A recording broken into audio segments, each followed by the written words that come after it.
एक बार की बात है, उत्तर प्रदेश के एक छोटे से गांव रामपुर में रहने वाले अमित की कहानी। अमित 28 साल का था, बीए पास किया हुआ लेकिन बेरोजगार। उसके पिता रामलाल जी खेतों में मजदूरी करते थे, माँ लक्ष्मी देवी घर संभालती थी और छोटी बहन रीना स्कूल जाती थी। परिवार का घर एक पुराना कच्चा मकान था। बारिश में छत टपकती, सर्दी में दीवारों से ठंडी हवा आती। अमित हर सुबह सोचता, बस एक बार सरकारी नौकरी लग जाए तो माँ बाप के लिए कम से कम एक पक्का घर तो बनवा दूं। सुबह के 5 बजे ही अमित की आंख खुल जाती।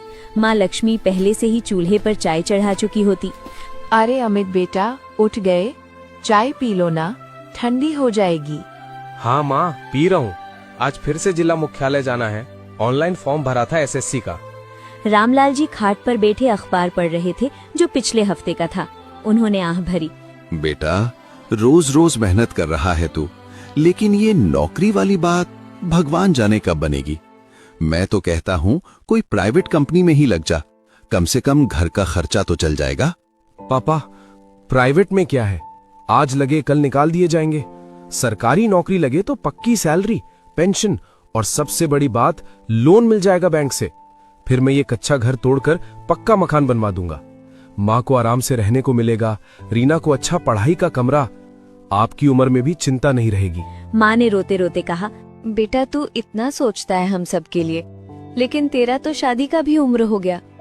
लड़कियां देखने आती हैं तो कहती हैं घर कच्चा है, लड़का बेरोजगार है। कितनी रातें मैं रोती रहूं। अरे माँ, रो मत। देखो ना, पिछले महीने पुलिस भर्ती का पेपर दिया था, कट ऑफ से सिर्फ 5 नंबर कम आए। अगली बार जरूर हो जाएगा। रीना स्कूल बैग लेकर आई। भैया, मेरी किताबें पुरानी हो गई हैं, टीचर कह रही हैं नई खरीदो। रीना बेटी, थोड़ा इंतजार कर ले। भैया की नौकरी लगते ही सबसे पहले तेरी सारी किताबें नई ला दूंगा और तुझे नई साइकिल भी। दिन भर अमित गांव की चाय की दुकान पर बैठकर चाय पी रहा था। तभी पड़ोस के अंकल आ जाते। अरे अमित, अभी तक तुम्हारी नौकरी नहीं लगी? मेरा बेटा तो प्राइवेट में लगा हुआ है, महीने के 15,000 कमा लेता है। तू भी कुछ कर ले।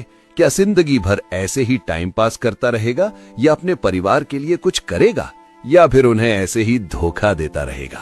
अमित चुप रहता, दिल में सोचता, 15,000 से क्या होगा? पक्का घर कब बनेगा? माँ की दवाई, पापा का इलाज, सब कुछ सरकारी नौकरी से ही होगा।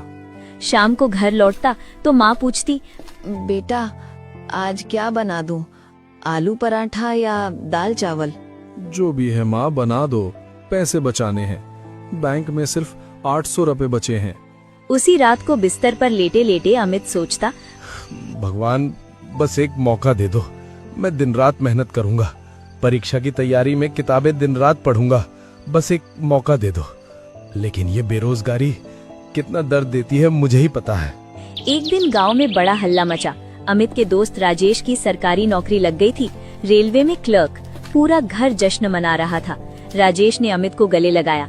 घर आकर उसने माँ से कहा, माँ, देखा ना, राजेश की सरकारी नौकरी लग गई, अब मेरी बारी है। बेटा, तू तो मेरे राम जैसा है और मुझे भगवान पर भरोसा है। एक दिन तेरी भी सरकारी नौकरी लग जाएगी। अगले दिन से अमित सुबह 4 बजे उठकर पढ़ाई करता। दिन रात एक कर दिए। पिछले सालों के पेपर सॉल्व करता। पिता रामलाल जी कभी कभी कहते, बेटा, इतनी पढ़ाई मत किया कर, आंखें खराब हो जाएंगी, और खाना खा ले पहले, बहुत रात हो गई है। पापा, जब तक नौकरी नहीं लगेगी खाना भी अच्छा नहीं लगता। माँ चुपके से रोती और सोचती, मेरा बेटा कितना परेशान है, काश मैं कुछ कर पाती। समय बीतता गया। अमित ने UP SSSC, SSC, railway, bank हर परीक्षा दी। हर बार इंटरव्यू तक पहुंचता, लेकिन अंतिम चरण में कोई न कोई अड़चन। घर में पैसे की तंगी बढ़ती गई। पिता का घुटने का दर्द बढ़ा। माँ ने कहा, बेटा डॉक्टर के पास ले चलो, लेकिन पैसे कहाँ से लाएंगे? अमित ने अपनी पुरानी साइकिल बेच दी। माँ, ये पैसे ले लो, सरकारी नौकरी लगते ही नई साइकिल ले लूंगा। भैया, तुम इतने अच्छे हो, जब बड़ी हो जाऊंगी तो तुम्हारी नौकरी लगवाऊंगी। अमित हंस दिया। तेरी दुआएं ही काफी है रीना। फिर आया वो दिन। अमित को SSC GD की फाइनल लिस्ट में नाम दिखा। रैंक 187। पूरा गांव खुशी से झूम उठा। माँ लक्ष्मी ने मंदिर में घंटी बजाई। हे भगवान, मेरे बेटे की सरकारी नौकरी लग गई। पिता रामलाल जी आंसू पोंछते हुए बोले, बेटा अब तो पक्का घर बन जाएगा।